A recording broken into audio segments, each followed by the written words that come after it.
Ayan si Mayon. So, habang nagsiswimming ka dito sa island na yan, eh kitang-kita yung perfect cone shape ng ating Mayon Volcano.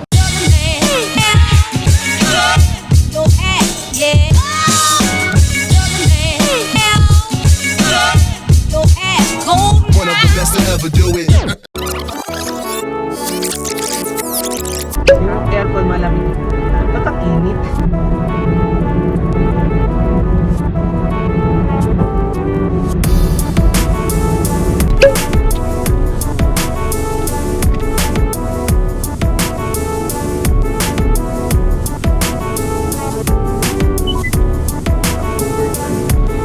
Stopover muna tayo dito sa Quezon. Bandang Candelaria tayo. Kakain muna tayo. In front to ng Governor...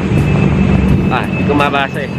Nakasalamin. So, medyo puno yung ano namin sasakyan. Kasi usually, pag uwi kami, siyempre meron na kami mga padala. Right now, ito yung dala namin. Ayan, di ba? Medyo marami-rami. May mga computer pa kasing dala. Tapos, dala rin silang mga aso. Si Kalen pala. So, pinsan ni Mayan, tsaka yung asawa niya. So, 4 kaming lahat. Plus yung mga aso. Nakain muna kami ngayon. Daming baon na, pati mga hotdog.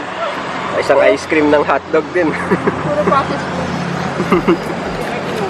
So, lahat kami, nagpa-test kami. Pa-antigen, tsaka RT-PCR para safe. Tapos, hindi na kami kakain sa labas kasi contact pa yun. At least, nagbaon na lang kami para less contact, para safe din yung mapupuntahan namin.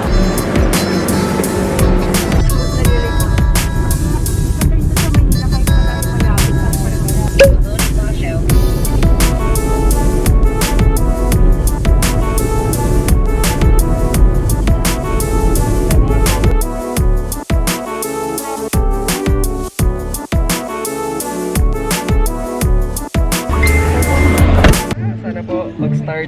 So, bumaba muna kami kasi medyo tumataas yung temperature ng kotse. Dito na kami sa may bitukan ng manok. Pero sana mag-start po, Lord. Sana po.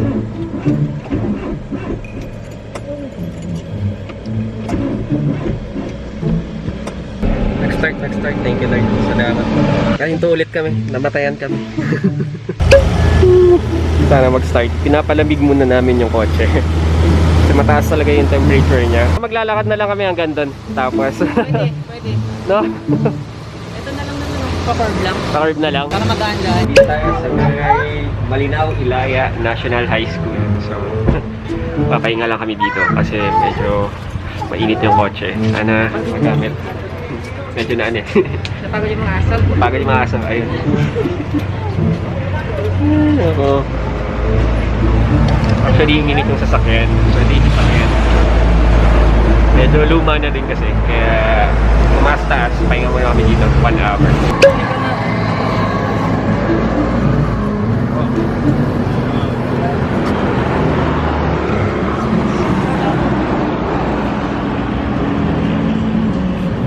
Ako. Init nga. Kumukulo. Buti na lang may nakita kami mekaniko. So, sana maayos today. Para makaano-ano. Nakapahinga na rin kami ng 1 hour bago naman in-start yung makina. Pero sana naman okay. Guys, si Sir Ronan po pala, siya yung nag-assist sa amin dito sa Atimonan. Ito yung shop niya, guys, pag may pag maliligaw kayo dito, ayan. Thankful pa rin tayo at meron tayong nakitang mekaniko dito sa lugar na to. Na yan ang pinakamabenta yung produkto dito. Lahat naman po. Kasi nakita ko dito, ang dami Puro red horse ba? Yung halaman ba, tinitinda nyo? Magaganda yung mga halaman nyo. Yung mga rubber plant ka nakita namin. Aloe vera. Okay, update muna guys. So, sumabog yung radiator namin. So, ginagawa ngayon siya. Kaya, nandito muna kami sa malapit na sari-sari store. Actually, kainan siya eh. Ayan yung Mercel Eatery. Dito muna kami habang ginagawa. Party lagi dito sa probinsya. Daming red horse nito Mas madami red horse kaysa sa soft drinks. Lakas ni red horse. Dito tayo kay Mercel Eatery. Kasi kanina sina kuya, kumakain sila dun. Eh, syempre, diba, taga Maynila tayo. 40 na rin na although nagpa-test kami. para at least safe lang din sila. Lumayo muna kami doon. Kaya balik ulit tayo dito. At yung sasakyan nandun. Ayun yung sasakyan. Iniiwan namin doon sa talyer. Kinuha na yung radiator. Kaya ibabalik na lang. So, syempre para at least hindi na kami ma-overheat. Pumutok kasi. Kaya dyan na muna siya. So, tama-tama. Maganda rin dito. Malaki-laki oh. Kaya kahit pa paano, lilim muna kami. Pwede na rin kami kumain dito. Si Kuya Reggie yung nag-ano sa atin ngayon. Siyang tumira ng radiator natin kasi nabutas yung radiator natin. Kuya Reggie, hi ka naman!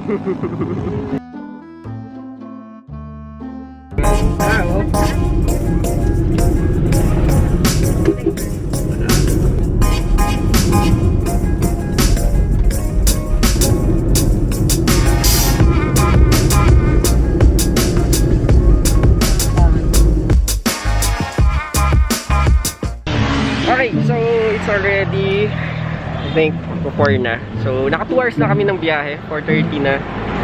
And nakita namin kasi pag tumataas na naman yung temperature niya. So, yung chinek namin yung radiator, wala na naman tubig. So, naglagay muna kami ng tubig ngayon, tsaka ng coolant. And pahinga muna kami ng 30 minutes, tapos biyahe ulit. So, every 2 hours, check namin yung temperature. So, from here to SM Naga, or Kinamean, 3 hours na lang sa SM Naga and 4 hours Kinamean. So, dalawang stopover pa. So, check namin, siguro mga before 2 hours mangyayari is, syempre, hanap po namin gasolina, kukuha ulit kami ng tubig, papagasolina na rin kami, and stopover ulit. So, madugo-dugo yung trip namin ngayon. All is good pa rin. At least, ang mahalaga is safe kaming lahat. Tsaka, hindi umuulan. Ayan si Meran. B. Okay guys, sirik ulit. So, nasira yung radiator na pinagawa namin. So, mahirapan na naman kami. Alas 6 na ng gabi. Pero sana, tingnan natin kung paano natin to gagawa ng paraan. Okay guys, so, kanina, nag-ano ulit kami. Tumirik ulit. Di naman tumirik, pero nagtaas yung temperature. So, ang ginawa namin, nag-rest lang kami ng 30 minutes. Nakita namin, butas nga ulit yung yung radiator. So, naglagay kami ng tubig. Mangyayari, susunduin kami dito. May checkpoint kasi dito. So, ito yung pinaka-checkpoint nila. Kailangan namin ipakita yung mga antigen namin, acceptance letter from the barangay sa sa Tigaon. So, nandito na kami. So, ang gagawin namin, magmi-meet halfway na kami, susunduin na kami ng pamilya ni Mayan dito. Kukunin na nila yung yung mga gamit namin, tapos may dala na rin silang mekaniko. Sasakay na kami doon sa sasakyan nila. Tapos ayun, itong sasakyan, siguro di ko lang alam, dadalhin sa Naga, doon na ipapaayos at diretso na kami ng Tigaon kasi 1 hour away pa kami from Naga. So, tangina, grabe talaga yung gapang namin dito. Sobrang gapang namin. Kinakabahan kami kasi hindi kami masusundo ng parents ni Mayan. So, pag hindi kami nasundo ng parents ni Mayan, kasi dapat makarating kami dito sa checkpoint na to. Kasi kailangan nga ng checkpoint talaga. Hindi sila din pwedeng lumabas dito sa checkpoint na to. Kasi kailangan din nila ng antigen bago lumabas. So, it will take time pa rin. So, it's already, ano oras na ba? Magse 7 o'clock na rin. So, kung buti na lang, hinabol lang namin from the place na tumirik kami. Ang ginawa namin is, dinrive lang namin. Buti na lang, mga 15 minutes away na lang to. And hinataw na lang namin para makapunta dito. Talagang gapang lang kami dito. So, tingnan namin, baka tayo na lang namin yung parents niya dito. And, makapahinga-pahinga. Bumiyahe tayo ng 4:15 in the morning kanina. It's already, 6:44 or 6:45 na. And siguro 3 hours pa kami sa biyahe. Or 2.5 hours na lang. So, medyo malayo-layo pa, pero at least nandito na kami sa safe ground namin. Kahit pa paano hindi na kami kakabahan na kung mag-overheat man kami, ay susundo na sa amin. So, yun lang guys, no? So, yeah, kung magdadala kayo ng mahaba ang biyahe, so kailangan natin ng medyo mas subok at matatag na sasakyan. So, itong sasakyan kasi na to sa tito ni Mayan. So, pinahiram lang sa amin para at least, diba, may uwi na rin dito sa Tigaon. Pero at least nabunutan na kami ng tinik na kahit paano. Grabe. Nagdugo yung namin, puso namin, yung nakita namin yung radiator. May na naman, naibutas na naman, may leak na naman siya. Kasi yung inayos yung radiator, parang ang nasayang sa oras namin, mga 3 hours din. Pero more than 3 hours lang eh. More than 3 hours pa yun. Kasi ang nangyari sa amin, naghanap pa kami. Parang umabot kami ng 1 hour na nag-stop muna. Tapos 1 hour naghahanap kami ng mekaniko. So, halos 5 hours yung downtime namin. Yung nagpaayos kami ng, ng radiator. Kaya yun. Sana masundo na kami dito. Gabi na. Talagang walang ilaw. So meron mga konti lang, pero wala silang street lights talaga. Grabe. Nakakatakot dito. Hindi ko alam kung sinasadya ba. Every time na umuwi kami dito, laging ginagawa dito. Ayan, hindi pa rin nila natatapos. Right now, dito kami ngayon. So malapit namin sa Naga. Hindi pa kami nakakating ng Naga, pero susunduin na kami ngayon. And hindi namin kaya. Pero makain kami ngayon. So, kinalas, tama ba? Yes. So, kinalas kay Mayan, tapos may lomi ako in order, tapos lagay, makain na rin kami. So, it's already past AM, kakain muna kami. So, reinforcement has arrived. So, sina kuya na yung bahala ngayon dito mag-uuwi sa Tigaon. Check nila kung aayusin. Kasi daw, hindi daw gumagana yung fan. Baka layari na rin yung fan. So, already, na, yeah, 9:49. So, almost 10 o'clock. So, nag-aalap sila ng wire ngayon para baka paanda rin nila yung fan. Sana makakuha. So, medyo, na kami ngayon. Lakda na. Sobrang dami kasing nangyari ngayong araw. Pero, thankful pa rin kasi yung biyahe na to usually 15 hours, 14 hours. Eh, medyo nakalapit-lapit din kami. Okay, kailangan namin mag-report dito sa barangay nila nang dumating kami dito sa Tigaon. Kasi 12 AM na kami dumating, sarado na sila. Meron naman na kaming letter of acceptance. Pero kailangan pa rin naman mag-report. So it's already 10 AM. Kagising lang din namin. Attendance muna. Kanya na, pagkamatay yung papa mo, tayo na ano. Ang dami ng sili, pang dynamite na to.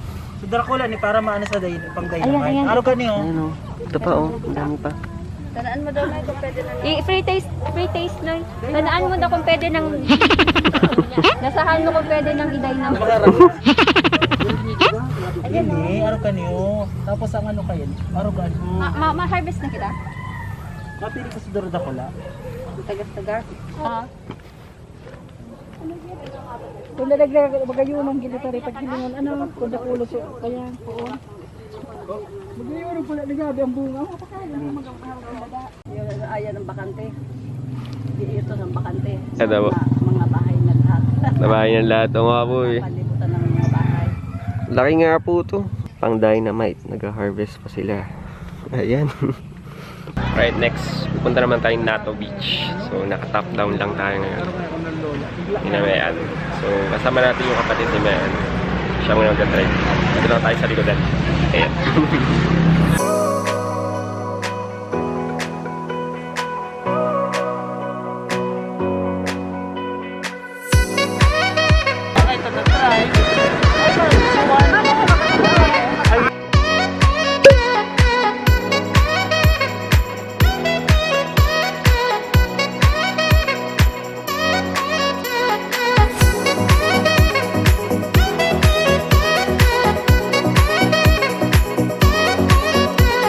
Dito tayo sa Black Sea. Tama ka, beach. Ito nga ang yung Nato Beach. Yes. Ang pinagmamalaki namin.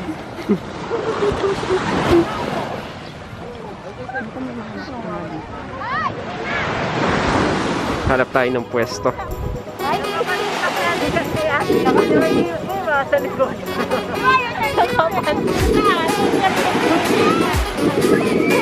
Kaya ka pala nakapalit.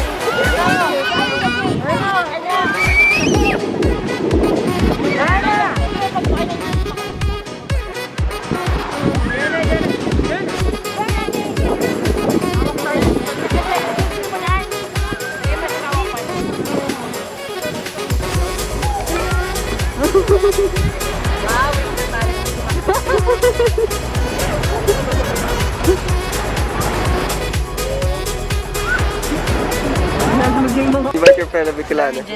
The original Nato Beach. Ganda naman siya eh, oh. Okay naman siya. Pino na black. Oo. Ligaw pong bata dito. Boy, sino mga magulang mo? Bakit iniwan ka na nandito sa gitna ng ano?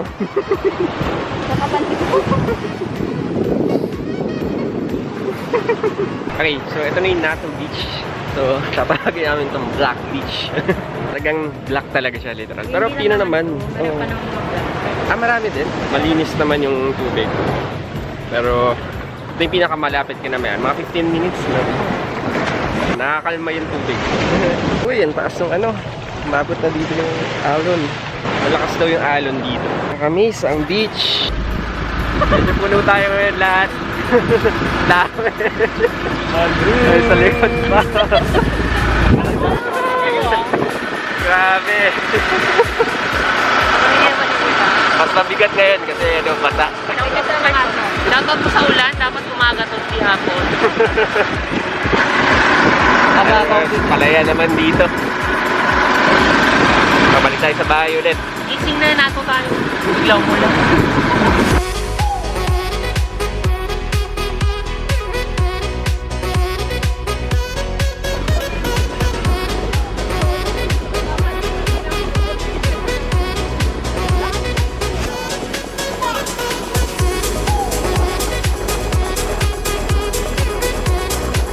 Guys, morning. So, it's Monday na. So, pupunta kami ng Naga ngayon para bumili ng piyesa ng sasakyan. And pakita ko sa inyo, yung sasakyan ngayon, ginagawa na siya na top overhaul na. No, ligo-ligo muna tayo kasi pag-uwi na lang. Saka na tayo maligo. Pero bago tayo pupunta ng Naga, pumunta muna tayo sa office ng kapatid ni Mayan kasi naiwan niya yung mga plano.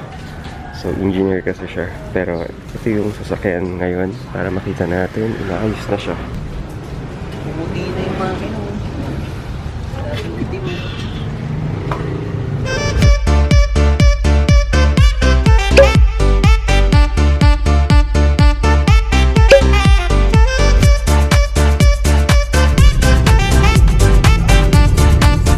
Alright guys, kakarating lang natin and yeah, di muna nag-vlog kanina pero marami kami nabili na piyesa so iaayos lang muna natin to and i-test drive natin to mamaya kasi aalis na yung mekaniko. Okay, tinetest muna namin yung sasakyan na top overhaul na siya. Hindi ko na na-vlog kanina and check natin to.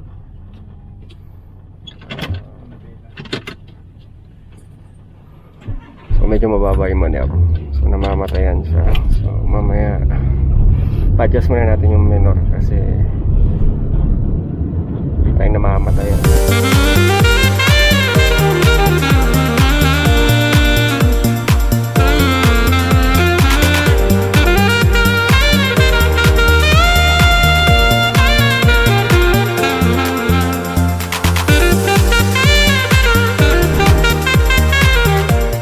Okay, medyo malayo-layo na tayo. So, tuturuan kasi ako ngayon mag motor. So, at least makana tayo dito sa maluwag-luwag na pwesto pero medyo malayo na tayo. Pero at least nagkaroon ko ng ganong tao.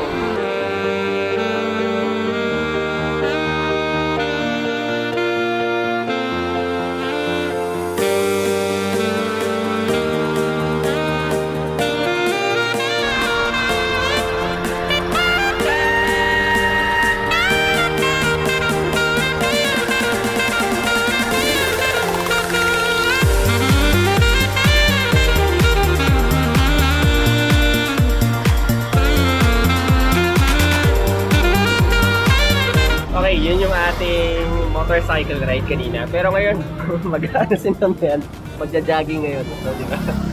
So, pupunta naman tayo sa Boulevard. Sa Boulevard. So, hatid ulit tayo ng top-down ni Namin. Plus, dalawang ano tayo. Tricycle. Ayan, dalawa. So, yung kapatid niya. Hindi ka dalawa yung isa. Sakya. Ay, isa pang sasakyan. So, yun yung ano namin. Yun yung gagamitin namin ngayon. Tatlong sasakyan. Dalawang tricycle, isang sasakyan. I'll be your love, I'll be your sunshine. You see the sea, I'll see the sunshine. I'll be your love, I'll be your sunshine, shine, shine. I'll be your love, I'll be your sunshine. I'll be your love,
lately I've been feeling down. The cold nights just don't feel the same. Oh, like my life inside a car. Hit the button, drive real far. Put that record on me like,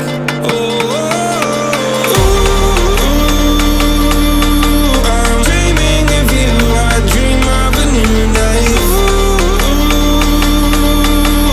Fight in the dark till we see the sunlight. My love, it's you and I. Cross close and could that this fight. So reach for the stars, 'cause we're aiming high.